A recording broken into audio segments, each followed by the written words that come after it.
Hi and welcome to the Demystifying Mental Toughness podcast for athletes, coaches and professionals who want to achieve their goals faster. I'm David Charlton and I'll be sharing proven methods from leading athletes, coaches and experts that will help you get the most from your talent.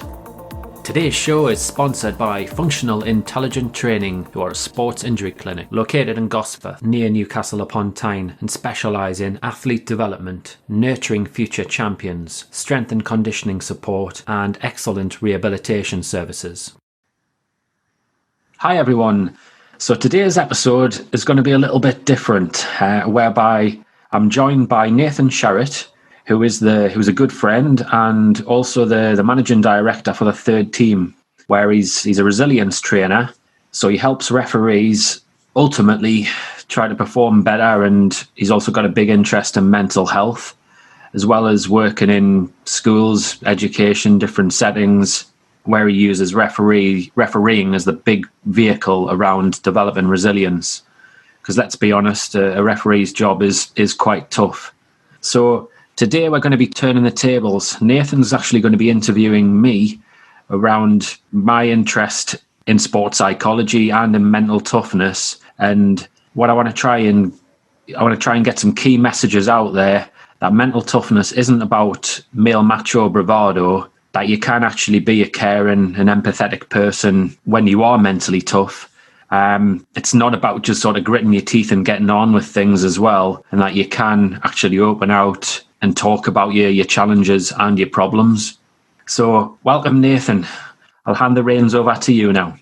Thanks very much, David. Absolutely delighted to be here, and thank you for trusting me with being the one to interview you. I'm sure that we're going to delve into a lot of things that a lot of the listeners who've listened to a number of your podcasts previous to this didn't know about you, and I'm sure it'll give them a greater insight into the man behind this sort of podcast. So I think really probably the best place to start is, I've known you for quite a while now, and I know that you, your background was in sort of the travel industry, and you were involved in management at that level, and you had almost this full career before you became a sports psychologist. So what led to you making that change to becoming a sports psychologist and to becoming the man that people now know? Okay, right. So I suppose it starts, if you go back to childhood, when I was, 10 years old, younger, I played any sport, be it golf, football, rugby, you name it. And I suppose I was one of those kids you could say was a semi-talented all-rounder. I played for the school teams, and I got to, it would be, county level with golf, and I wasn't far away, I suppose, with football.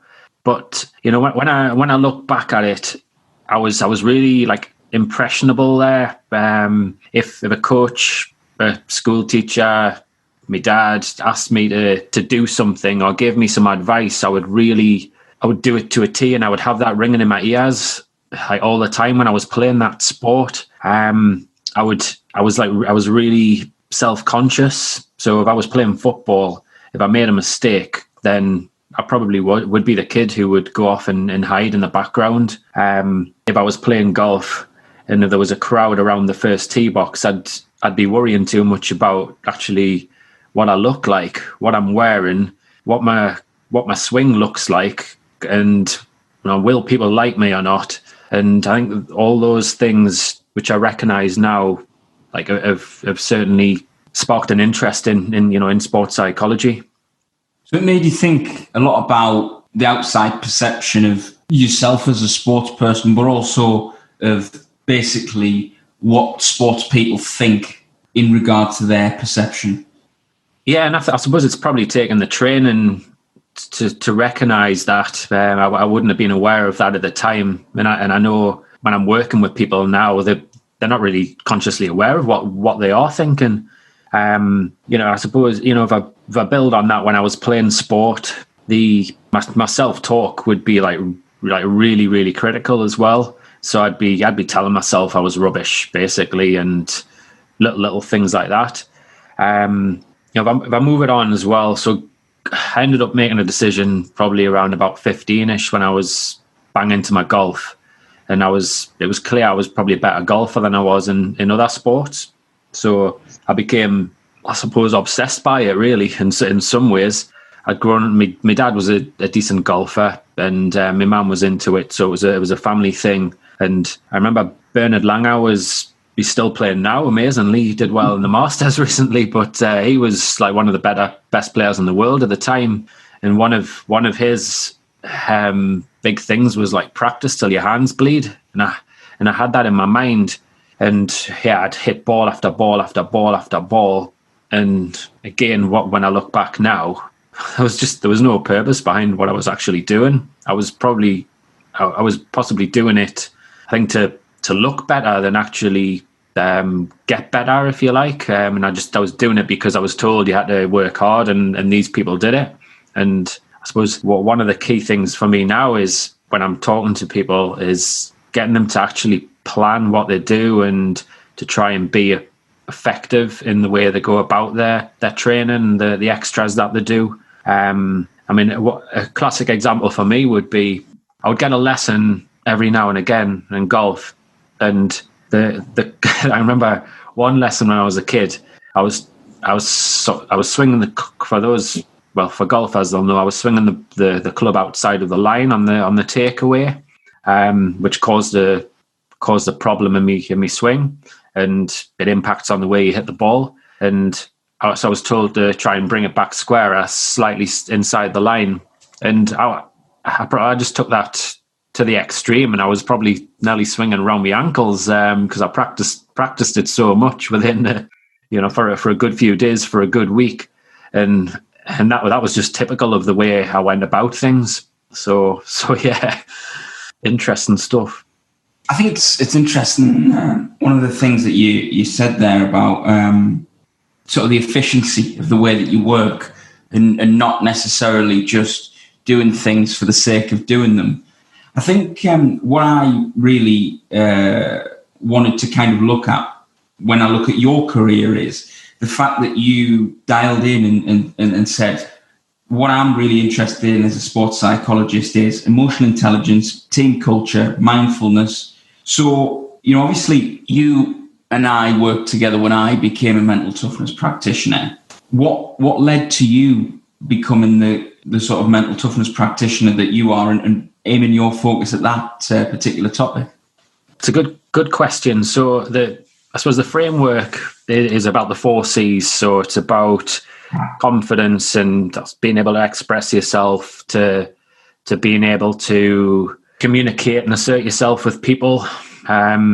Challenges, we all face challenges, and it's like how you deal with that in effect.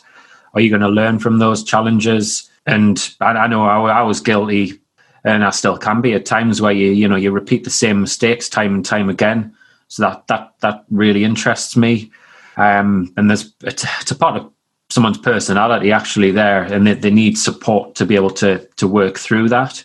You've got the commitment, which I've talked about really. That's I suppose that's inbuilt in me, and it's something that fascinates me. I always set goals, and the people I work with and really enjoy working with are people who look to set goals and achieve.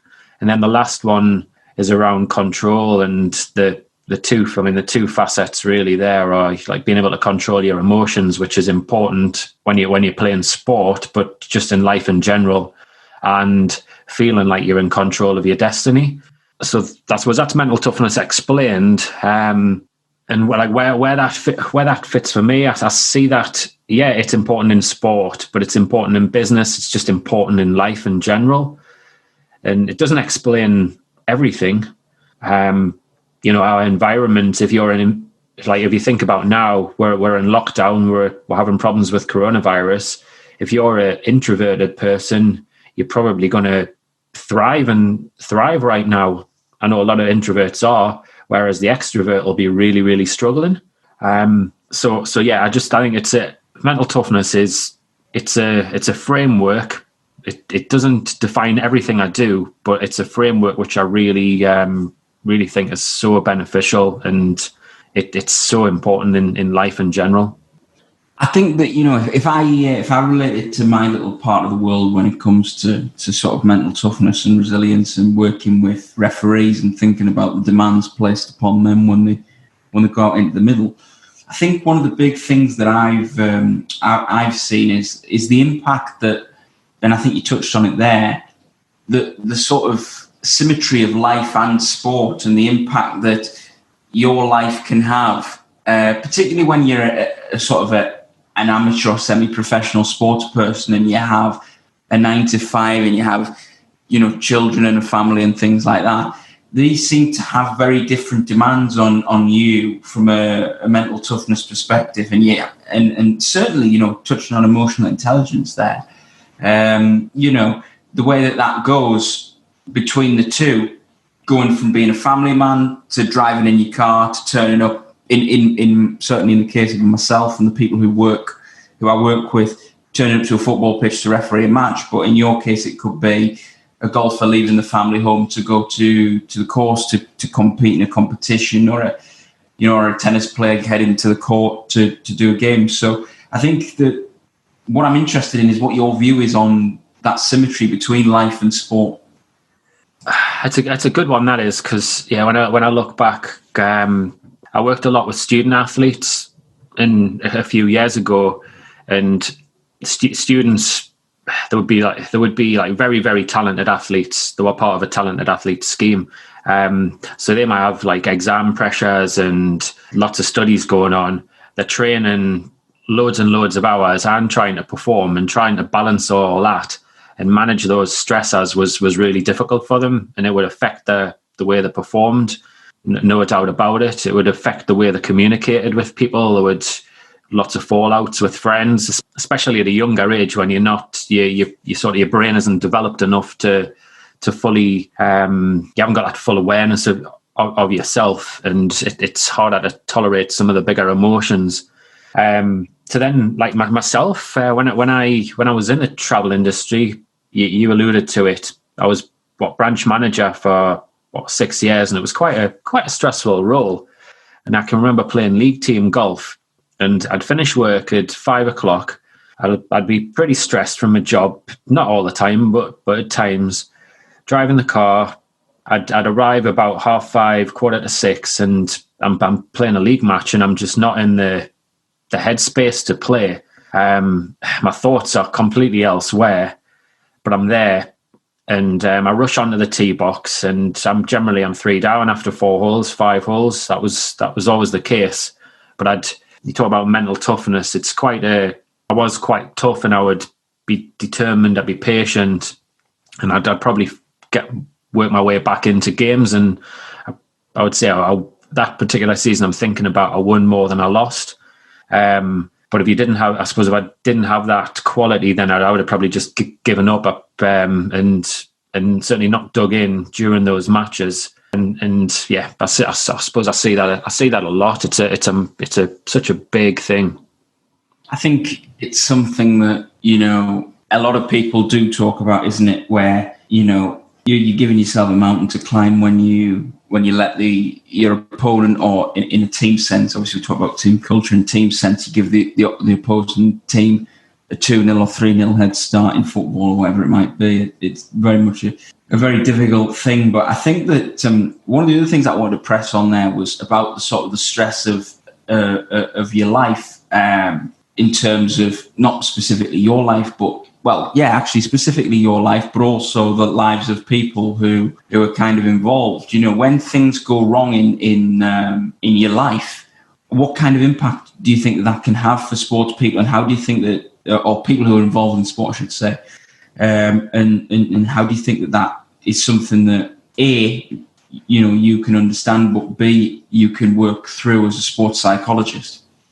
Okay, so if something big happens in your life, for argument's sake, you'll hear the word resilience bandied about quite a lot. So resilience will mean that you're going to bounce back pretty quickly. If you are resilient, you're going to interpret the event. I suppose you're going to be a bit more open-minded about the event and look at some of the positives around it and bounce back and sort of get on with things. where mental toughness will come in, you're going to be able to do that. But then over the longer term, as well as being reactive, you're going to be proactive as well. So you're going to, and this is how I help people. So yeah, for me, my wife, sadly, she got cancer in 2007, and it was a really difficult time. She ended up dying 15 months later, and that period was so tough for me. And when we talk about the 4 C's, the element of control, that was completely taken away from me. I didn't have a clue what was going to happen. And there's some sort of similarities right now with the whole coronavirus, in that there's so much uncertainty there. It's difficult. So I try to arm people with tools where they can sort of control that day to day, not get too far ahead of themselves. You like going back to me, I ended up changing careers as well. I got made redundant from my role. It was about 8 months after Alex had died, and so I was faced with the choice of, like, do I continue in the same career, or do I make a fresh start? And I decided to go, I suppose, for the ballsy approach, if you like, and go for the fresh start. And I went back to school. I went to university and did a psychology degree. But during that time, my confidence was really, really brittle. I had that inner critic telling me, you're in your 30s, you're not going to be able to do this. It's going to be really difficult for you. So I had to work out ways to help my confidence. And if I was working with someone in a similar situation, which I have done, that would be a big factor. I'd be looking at the dialogue that they're having with themselves. You touched on emotional intelligence before. That would be one of the things I would look at. Okay, so you mentioned there, obviously the death of your wife, Alex. That, I think many will accept, and particularly at such a young age, in your 30s, such a horrific thing, such an awful event in anyone's life. And nobody, when somebody gets married, they think about growing old together. So, I think that that must have been something that was really, really difficult to deal with. And I'm just kind of interested in how you went about doing that, how you were feeling at the time, and how you got through that, and your reflections on that now, really. Okay, right, we're going deep here, aren't we? So it was, that's the thing about this. I mean, when I'll talk about how it all happened, really. For 6 weeks around about the July time in 2007, she was having headaches and sickness, and we went to the GPs a number of times, and we were advised that she had cluster migraines. And then I got a phone call from her mum one day. I was at work, and she'd collapsed, from what I remember. And so we took her to the hospital at that point, and they did a whole load of tests, and they told me then it was like really, really serious. And I suppose, the advice that we got off the GP wasn't correct. And anyway, to cut a long story short, we left the hospital at about 11 p.m, I believe. And then I came home by myself. I couldn't really sleep, but I got a phone call at 4 o'clock in the morning, and she'd had some seizures through the night. And so I dashed back into the hospital, and she was unrecognizable. It was horrible. I mean, I can see the pictures in my mind now as I'm talking about it. It was awful. And really, from that point, for a good few months, like, when you talk about, my stress levels were like through the roof. I couldn't sleep. I was just, I was a mess. And I suppose, like, as time went by, as she was ill, like, you would go through moments where you would have to really take care of yourself. I mean, golf historically for me was the sport I played, but at that point, the thought of picking up a golf club, was the furthest thing from my mind. I could have quite easily chucked those golf clubs in the river, no problem at all. And then, fast forward, past that point, I'd been well, go back to the university days. At that point, I didn't want to know about golf either. I was in, like, when you talk about the emotional side of things, I was like angry one day. I was probably angry at other people, like angry at friends and other people because like they had kids, their lives were in a good place. Mine wasn't, and yeah, to put me on a golf course, I was I just want to strangle me clubs basically. So yeah, I hope that gives you a bit of an insight into how things went. I just think, one of the things that obviously, particularly with my involvement in mental health and things like that is, and one of the things I'm really interested in is kind of self-care. So what I'm interested in as well is, this is a really, really tragic circumstance and a big sort of trauma, if you will, within your life. I'm interested to understand the effects on your physical and mental health that had at that time. So I've never been a big drinker. But I think it's fair to say I did drink more during that period after she died, because I felt like I needed to be around people. So if I was given the opportunity to go out for a drink, then I would do it. And my personality changed at that point as well. I wasn't the sort of calm, relaxed person that I am now. No doubt about it. But there was I was unreliable as well for a period. I can remember because I would try and book my diary up so much and keep myself so busy. I'd end up cancelling on people. I'd go out. I'd maybe even go out with my mates. I remember a few times going out into Newcastle, and I'd just disappear at, like, I don't know, 10 o'clock, 11 o'clock or something like that.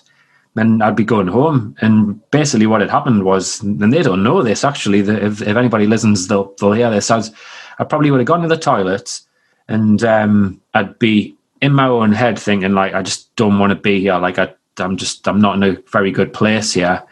So I'd end up going home basically, and then I'd feel absolutely terrible the next day because they say, like, alcohol is a depressant, and yeah, it wasn't doing me any favors at all. But one of my coping mechanisms was running, and it was.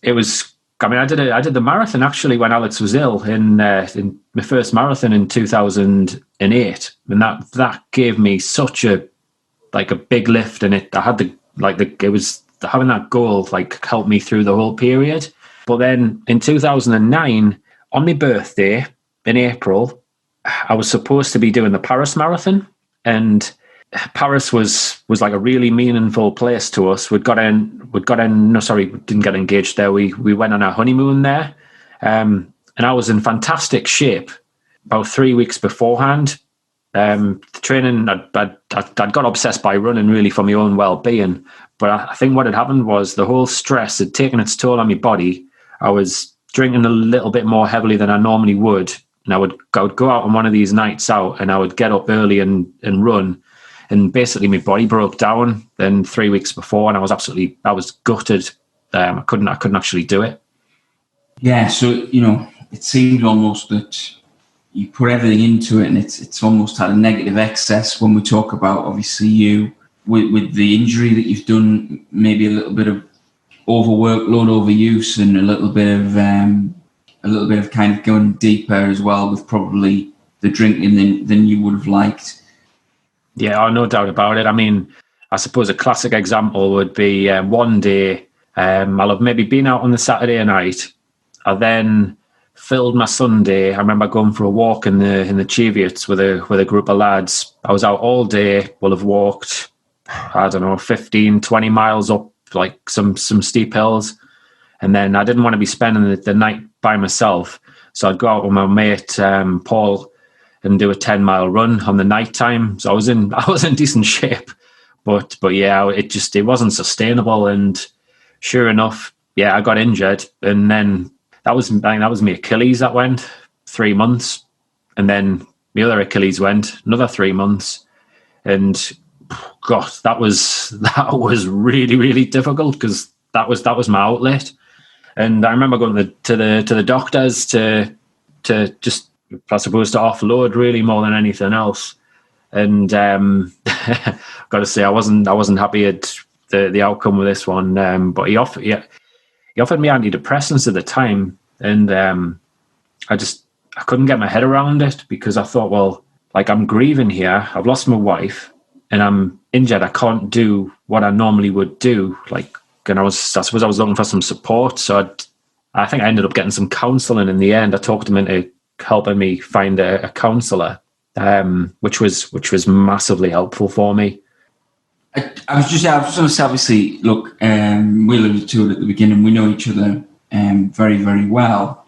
And one of the things that really grabbed me, knowing your story as I do, is how much use to you the Way Foundation was after you had dealt with the immediate aftermath of the loss of Alex, in terms of, as you say, trying to get yourself into a frame of mind where you could move forward with your life, and sort of helping you deal with the grief, but also being able to go into that environment, which I'm sure you're going to tell us a little bit more about, but that environment where basically you're coming together with similar placed widows and widowers of a similar age, who had also been through some very difficult sort of tragedies within their lives, which had resulted in the loss of a partner. And I know that's a sort of an organisation that's very close to your heart. So just wonder if you could tell us a little bit more about that, really. Yeah, so for anybody who doesn't know anything about the Way Foundation, yeah, they were a lifesaver for me. Absolutely amazing charity. So the whole focus is about supporting widows at that point. So the Y bit in Way is for young widows, but they do have a version for older people now. And I suppose what happened for me was, I think I got involved like very, very quickly after Alex's death. And we'd meet up on a regular basis, probably about once every couple of weeks, once a month. Would go for a meal, go to the pub. You can't do that now, unfortunately, with lockdown. And it would just be a relaxed environment, relaxed chat around people who are going through difficult things, but would also have a laugh at the same time. And I remember there was a guy there who was a Man City supporter, so we'd talk football quite a lot. I'm pleased he's not. I don't see that much from right now. It would be harder to talk about Man City right now. Anyway, so yeah, that was the way it went, and like just being around those people was so helpful. It wasn't. You didn't have to. I suppose you could go as deep as you wanted. You didn't have to talk about your emotions and different things if you didn't want to. But just knowing that they were going through a difficult time was enough, because it can be like really, really lonely when you have lost someone. No doubt about it. I think a lot of people who are listening to this, some might not be able to empathise with the loss of a husband or a wife, but what they will be able to appreciate is how important that must have been for you. And if I dial it back right to what you were saying, a little while ago, when you were talking about the redundancy of your job and how actually, in a kind of nice way, it allowed for you to make a fresh start, not just within your life, obviously having had the grief and all that, but the foundation, your involvement with the foundation was the start of the next chapter for you. But in terms of the next chapter for you, in terms of to a place where you were thinking, right, okay, I'm going to go down the road of sports psychology. I'm going to go back to university. I'm going to get involved. I just want to sort of delve into that and sort of that, I don't want to call it a reformation, but certainly to the start of and the next chapter in David Charlton's life, and a new chapter, probably a chapter that is now unrecognisable to David Charlton, travel branch manager. Yeah, this is actually quite a tough one to talk about, because in some ways there's feelings of guilt in amongst this one, because really when Alex was going through the difficult spell when she was ill in 2007, 2008, I was fully aware that at some point she was going to die, and my life was going to continue at some point there. And there was I suppose a lot of fear there, or how I would cope and what would happen. And I'm just, part of my personality, I'm naturally a planner. I look quite far ahead into the future. Then I try and work out what I need to do to get there. And so I actually started the ball rolling where I did some Open University courses in like introducing psychology, because at that point I'd had 3 months off work to deal with everything, and then I went back 3 days a week. So I did 2 short courses whilst she was ill and whilst caring for her, and also going off. We travelled all over the place to different places. And like I say, I mean, I'm sort of saying this from a bit of a guilty place right now, because it feels a little bit wrong that you're thinking about the future, but I think it's just quite natural. Then I got made redundant after she died, and that was a big decision at that point, because I'd been used to earning a decent income. Did I stop and start all over again, like chase your dream, if you like? Or do I just be comfortable with things? I was used to going on holiday, 3-4 times a year. You get good perks in the travel industry, and I made best use of them over the years. So where am I going with this? So help me out. Well, I think that was kind of what I wanted to dig into, was that mindset and that mentality, looking at you going forward and thinking, okay, you've had some wonderful times in your previous role, some wonderful times in obviously with Alex, to sort of make those memories that, will last for you, and to do those things together when you know that unfortunately there's not going to be a great deal of time left. So I think that was kind of, and I think that, you provided some great insight there in terms of the Open University courses that you did and things like that, that sort of, I suppose, lit the spark for you to want to do more and to get to go, because I know that you went to Sunderland University and became fully sort of qualified, didn't you? And then you went on to do further qualifications after that sort of undergraduate degree. Yeah, I mean, I suppose the Open University was me testing out whether I could actually study, but also I'd done my homework. Really, I was doing my homework to see if I wanted to be a sports psychologist, what the track was to get there, what you needed to do to get there.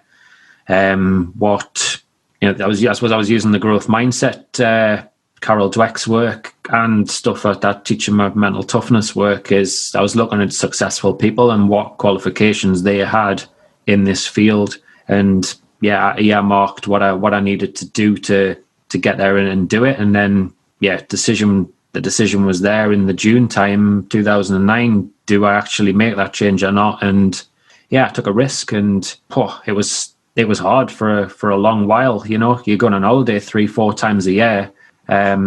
I spent probably quite a lot of time in the past, and I was frustrated with that because I didn't have the money to do the holidays. It was probably went abroad twice in 5 or 6 years. Had to say no to after I'd spent quite a bit of money, I suppose, on those nights out. I had to start saying no to my friends. But then as well, though, I met Kirsty as well pretty soon, I suppose. Kirsty being your current wife. Exactly, yeah. And mother to my 2 kids now. Smile on my face. Life is like very different now. And I am through that very tough period. I've lost my train of thought now, thanks. No, I think it was really, really uplifting, though, I think, for everyone who's going to be listening to this to know that you've got a smile and to hear that laughter in your voice, because I think, you are probably someone you are probably somebody who has had probably one of the worst things that could ever happen to anybody. I'm talking to you now as somebody who's 23, and to think that could potentially happen to me within 10 years of being the person I am, if I try to put myself in your shoes at that time. Absolutely sort of a horrible thing to happen. And I think that for people to understand now that you've got Kirsty, lovely wife that you've got, and to be able to have had children as well, which I know is something that, you always wanted. And that's something that's a really, really great thing. So I think that for people to understand that, a lot of what the work you do within mental toughness and within sports psychology is actually about improving situations and getting into a better place mentally. And a lot of the things that we do in mental health being in that manner, but also that, it's possible that you are living, breathing evidence of one of the worst things that can happen in life to anybody. And now, things are very, very different and very, very positive. But of course, you have that memory and that respect for your first wife. Yeah, and I suppose one thing I haven't mentioned in this as well is for 5 years, pretty much after Alex had died, I think we lost 5 people close to us. So Kirsty's dad died, Alex's dad died, and then my grandma, and it went on. And every time that happened, it just brought those feelings back. And it was seriously tough, really, at times. Mm-hmm. I remember delivering a workshop one day. It was after Dave, my father-in-law's death, the day after, and somebody said to us, you all right? You don't quite seem there. And well, yeah, I probably wasn't there, because I didn't know the half of it. Yeah, exactly. Yeah, but I didn't tell them that. I had an interview the day after my gran died as well, for a job in the sports psychology field, and I didn't get it.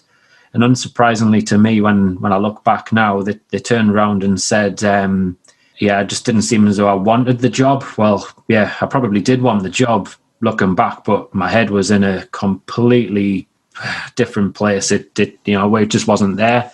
And so I've had difficulties, and I've supported people who've gone through similar issues and injuries in sport, especially high contact sports like rugby and football and stuff like that. Especially when you get someone, when it's a livelihood, when they have one injury, another injury, and then they've got fans on the back. Why aren't you playing, sort of thing? Come on, I mean, it's not as simple as that. You really want to be out there, but you just can't do it. Your body won't let you.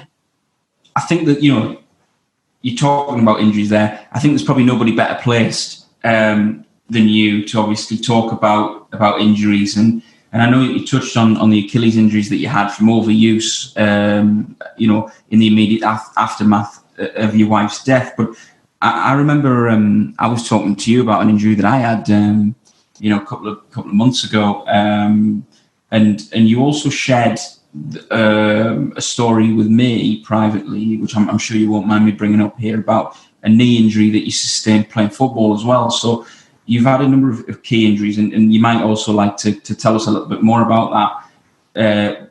But then also, once you've done that, can I ask how that's helped and you when you're dealing with athletes that, understandably must be in a very, very bad place when they've had a big injury and they know that they're going to miss a big part of their activity and their participation in their sport.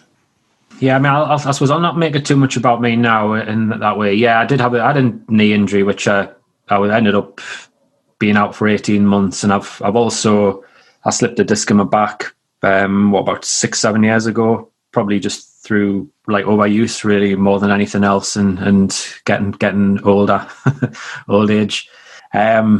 So yeah, I've probably spent, when you look back at it, 5 years or so where I haven't been able to do all of the things that I wanted to do. So yeah, it did have an impact on my mental health, probably at times. Well, not probably, but it did.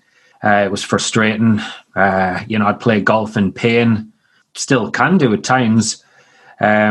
And so yeah, so I suppose, and then you put into the whole thing about going through what I did with Alex and the various and other, losing other people.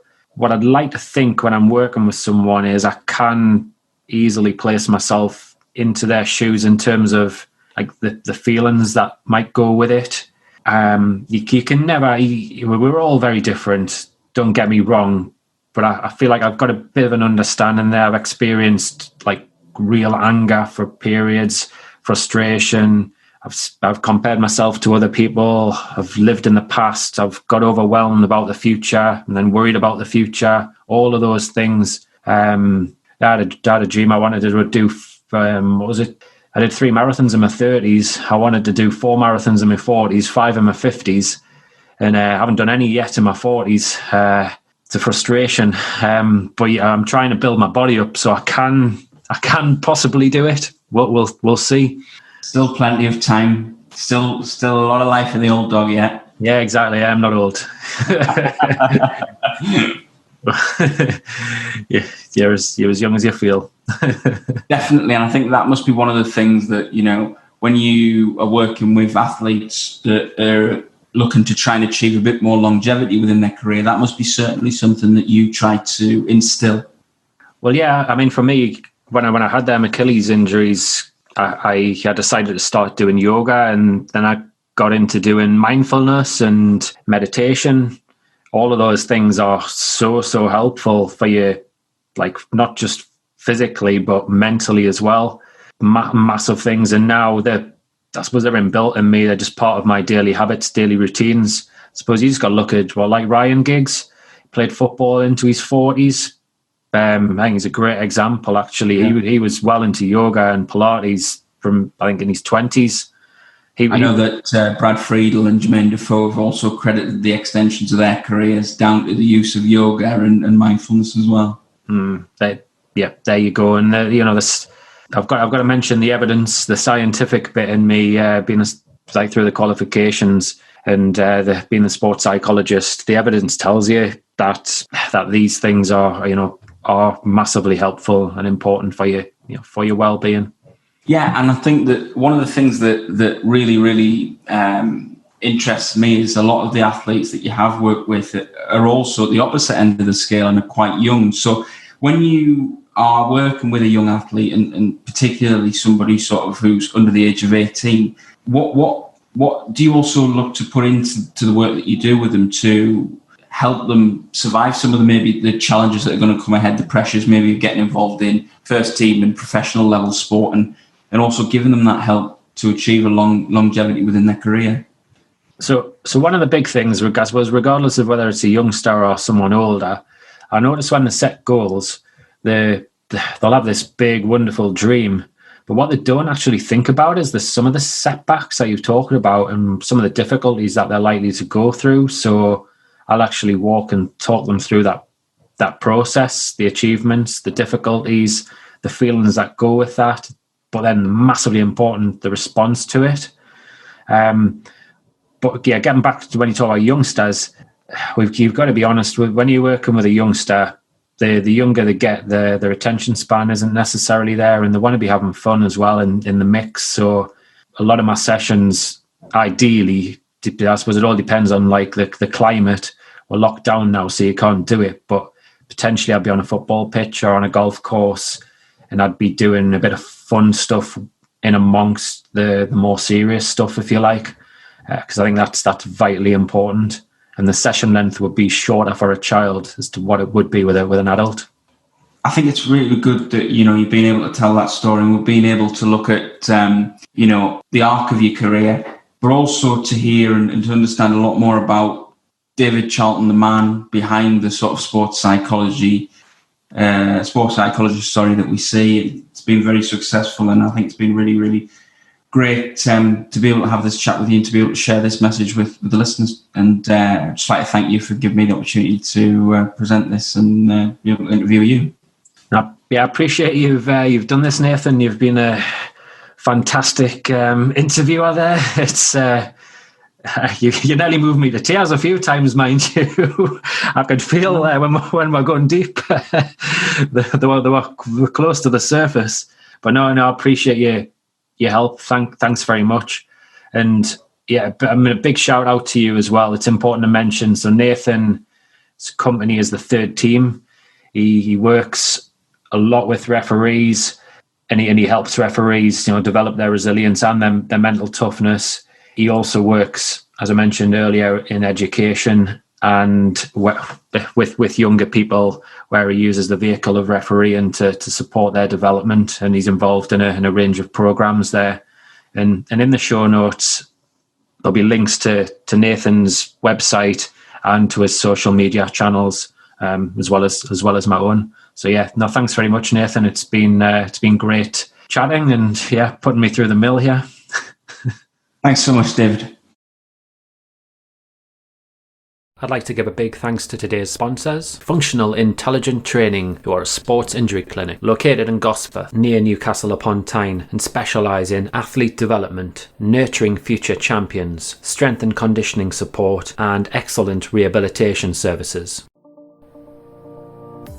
Thank you for listening to Demystifying Mental Toughness today.